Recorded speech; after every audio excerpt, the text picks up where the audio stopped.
नमस्कार, good morning. मैं शुभकरण सहायक आचार्य EFM। आज हम बीकॉम पार्ट थर्ड ईयर के विद्यार्थियों के लिए EFM पेपर प्रथम ग्रामीण विकास एवं सहकारिता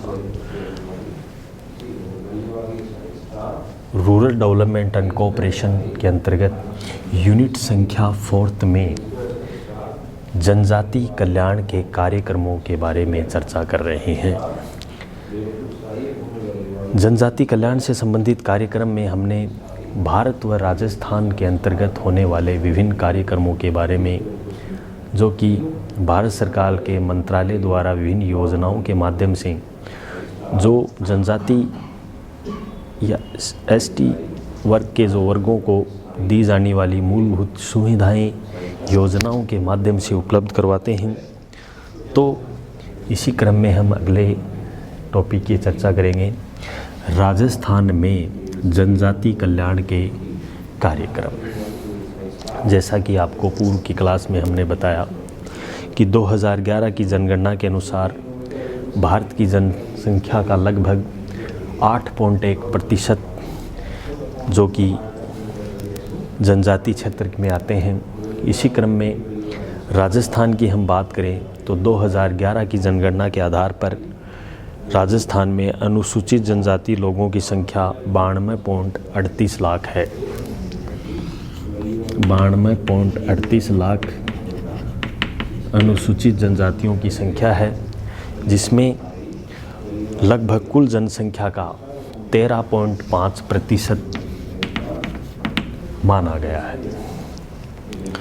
1999 की जनगणना के आधार पर 92.38 लाख की जनसंख्या में 13.5% जनसंख्या पूरे राजस्थान में सम्मिलित है, जो कि राज्य में लगभग 54.75 लाख जनजाति क्षेत्र के लोग राजस्थान की कुल जनसंख्या का 12.44% भाग था, जिसमें राज्य के बांसवाड़ा, डूंगरपुर, उदयपुर, चित्तौड़गढ़, सिरोही ज़िले में सम्मिलित हैं।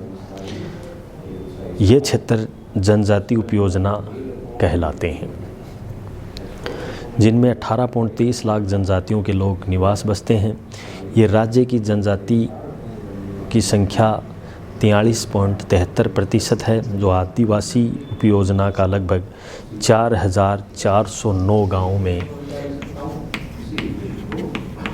गाँवों में निवास करती है या गाँवों में बसती है। यह हम इसकी भूमिका के बारे में चर्चा कर रहे हैं।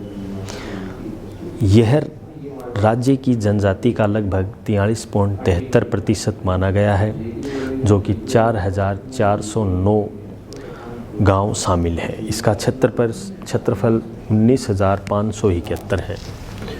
19,571 इसका टोटल क्षेत्रफल माना गया है। इस प्रकार से इसके अलावा भी राज्य में जनजाति सकेंद्रीकरण के 44 नए खंड भी हैं, जो कि एक ब्लॉक हैं। 44 ब्लॉकों में ये बटी हुई है। तो जिसे हम माडा क्षेत्र भी कहते हैं, इसे अपने क्या कहते हैं, माडा, मॉडिफाई एरिया डेवलपमेंट अप्रोच इसकी फुल फॉर्म है। माडा क्षेत्र कहते हैं। माडा क्षेत्र के राज्य में लगभग 16 राज्यों में फैला हुआ है। माडा कितने राज्यों में फैला हुआ है? 16 राज्यों में, जो कि राज्यों में 16 जिलों में फैला हुआ है। क्योंकि हम राजस्थान की बात कर रहे हैं, 16 जिलों में माडा क्षेत्र है, जिसमें मुख्यतया 3,589 गांव शामिल हैं। 3,589 गांव क्या हैं? शामिल हैं। 3,589 गांव में मॉडिफाई एरिया डेवलपमेंट अप्रोच सम्मिलित है। माडा क्षेत्र में जनजातियों का लगभग 30.33 लाख लोग निवास करते हैं, जो जनजातियों के लोगों की कुल जनसंख्या का 24.70% है। इस प्रकार स्वतंत्रता प्राप्ति के बाद भी राजस्थान में जनजाति कल्याण से संबंधित कार्यक्रमों पर विशेष ध्यान दिया गया, जो कि सबसे ज़्यादा 1956 में बांसवाड़ा ज़िले के कुशलगढ़ ब्लॉक में बहुउद्देशीय विकास खंड योजना में इसको क्रियान्वित किया गया है। तो जनजाति विकास के कार्यक्रम में मुख्यतया विभिन्न योजनाओं में, जो कि 5वीं योजनाओं में भी आदिवासी कल्याण हेतु एक महत्वपूर्ण कार्यक्रम की शुरुआत की गई, जिसमें जनजाति उपयोजना की संज्ञा दी गई। किसकी दी गई? 5वीं योजना में हम बात करें तो जनजाति उपयोजना भी इसे कहा गया। यह आपके जीके के प्रश्न में पूछ सकते हैं कि 5वीं योजना में जनजाति उपयोजना की संज्ञा कौन सी योजना में दी गई? 5वीं योजना में दी गई। कौन सी योजना में? 5वीं योजना के अंतर्गत, जो कि आदिवासियों कल्याण के तहत शहरिया स्कीम 1977 और 1978 में क्रियान्वित की गई। तो इस प्रकार इससे बिखरी हुई कार्यक्रम योजना भी शुरू किए गए हैं। तो इस प्रकार जनजाति कल्याण के लिए मुख्यतः अनेक योजनाएं बनाएगी, उनकी हम एक विस्तृत रूप से अपन अध्ययन करेंगे। कौन कौन सी ऐसी योजनाएं हैं जो कि सम्मिलित हैं, जो राज्य में जनजाति कल्याण हेतु? प्रथम है जनजाति उपयोजना।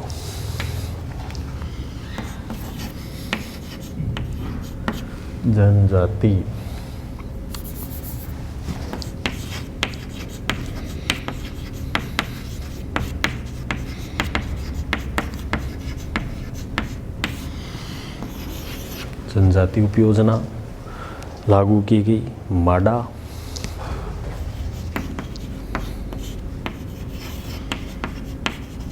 शहरिया विकास कार्यक्रम को शामिल किया गया। शहरिया विकास परियोजनाओं का इसमें महत्वपूर्ण उल्लेख किया गया। बिखरी हुई जनजाति कार्यक्रम भी इसमें सम्मिलित है। बिखरी हुई जनजाति या बिखरी जनजाति कार्यक्रम,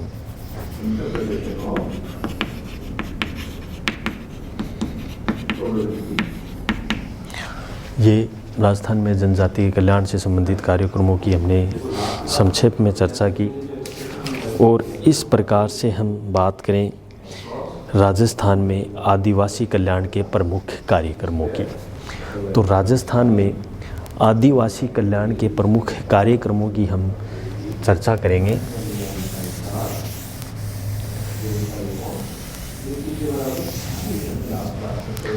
राजस्थान में आदिवासी कल्याण के प्रमुख कार्यक्रम।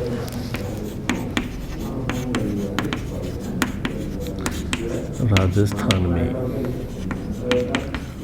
आदिवासी कल्याण के प्रमुख कार्यक्रम।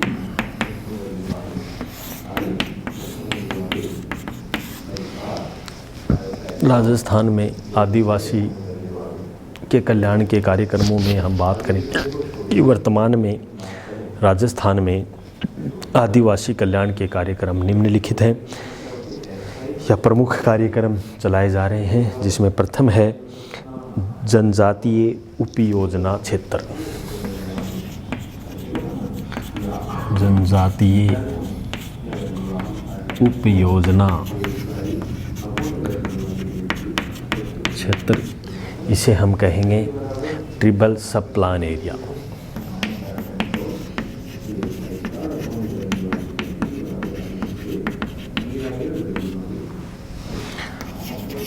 दूसरी जो जनजाति उपयोजना क्षेत्र है, ये राजस्थान के बांसवाड़ा, डूंगरपुर, उदयपुर और राजसमंद में सम्मिलित है। राजसमंद में है, चित्तौड़गढ़ और सिरोही में, जो कि 23 पंचायत समितियों में ये कार्यक्रम की शुरुआत की गई।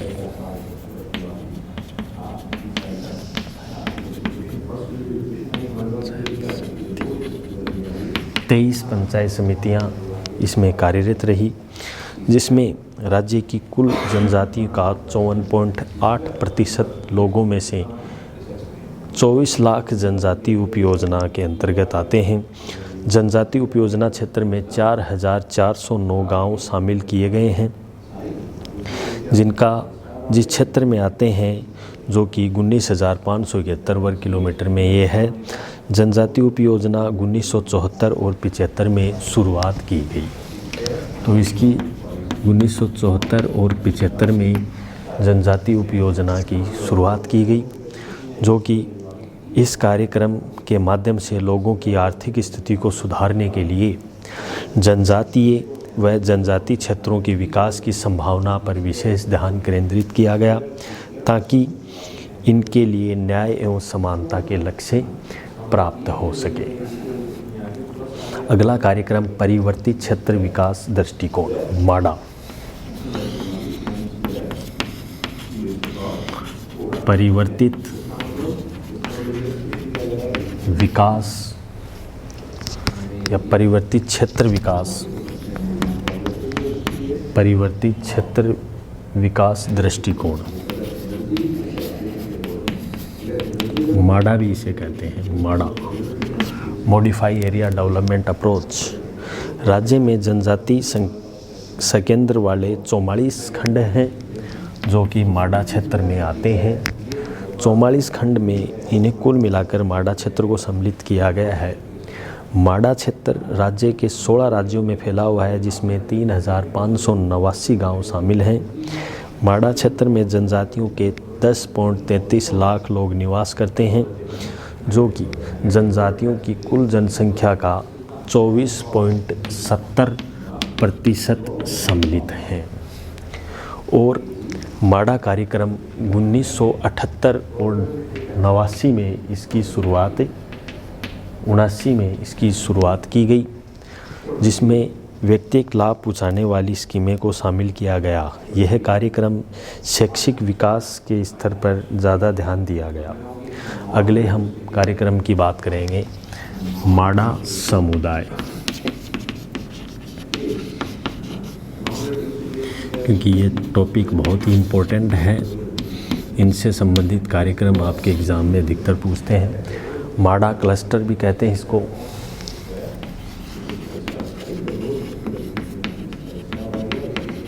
माडा क्लस्टर जनजाति कल्याण के इस कार्यक्रम के अंतर्गत 8 जिले में ये शामिल किया गया।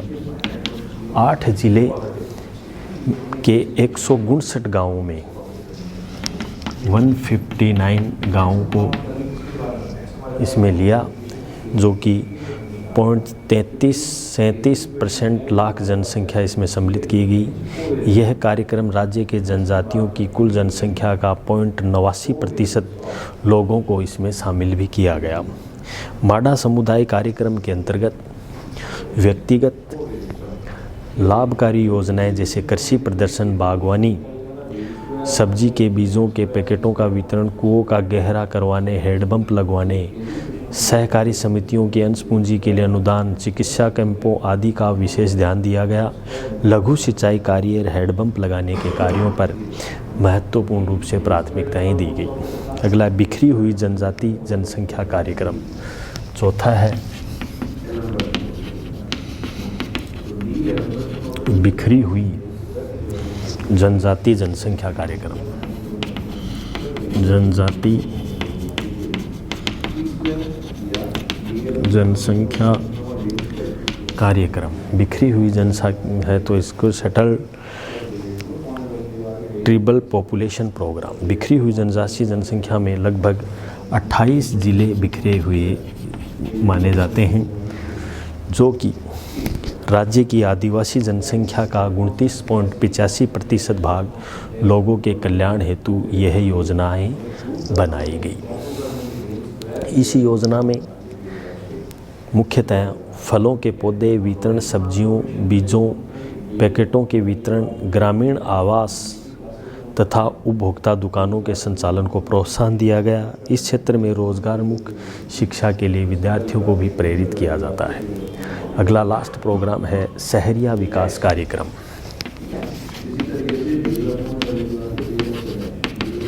शहरिया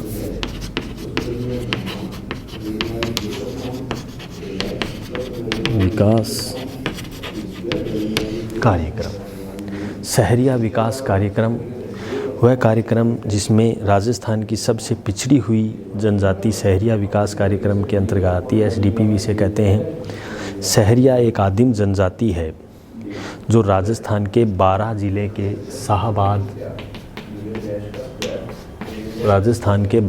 के शाहबाद एवं किशनगंज पंचायत समितियों में निवास करती है। शहरिया मुख्यतया मैंने जैसे आपको बताया 12 जिले के शाहबाद एवं किशनगंज पंचायत समितियों में निवास करती है। यह जाति के लोगों की जनसंख्या 33,978 है, जो कि राज्य की आदिवासी जनसंख्या का 0.81% माना जाता है। शहरिया विकास जातियों के विकास हेतु विशेष केंद्रीय सहायता उपलब्ध करवाई जाती है, जिसमें लघु सिंचाई कार्यों के लिए कुओं को गहरा करवाना, एनीनेट का निर्माण कराना, निफ्ट योजनाओं का डीजल पंप सेट लगवाना उनको सर्वोच्च प्राथमिकता दी गई। आश्रम छात्रावासों एवं संचालन के शिक्षा प्रोत्साहन, विद्यार्थियों में वर्दी स्टेशनरी उपलब्ध करवाना, पेयजल सुविधाओं को प्रोत्साहन पर विशेष ध्यान दिया गया। यह कार्यक्रम शिक्षा प्रशिक्षण एवं उत्पादन केंद्रों के संचालन एवं लघु सिंचाई कार्यों को उच्च प्राथमिकता दी गई। शहरिया जनजाति के साक्षरता कार्यक्रम को गति प्रदान करने के उद्देश्य से शिक्षा को महत्वपूर्ण प्राथमिकताएं दी गई। तो इस प्रकार से ये राजस्थान में जनजाति कल्याण से संबंधित कार्यक्रमों का हमने संक्षेप में अध्ययन किया। अगले वीडियो में हम अध्ययन करेंगे विशेष क्षेत्रीय विकास कार्यक्रम, जिसमें सूखा संभावित क्षेत्र और मरु विकास कार्यक्रम, डेजर्ट डेवलपमेंट प्रोग्राम्स के बारे में चर्चा करेंगे। बहुत ही बहुत धन्यवाद। Thank you very much.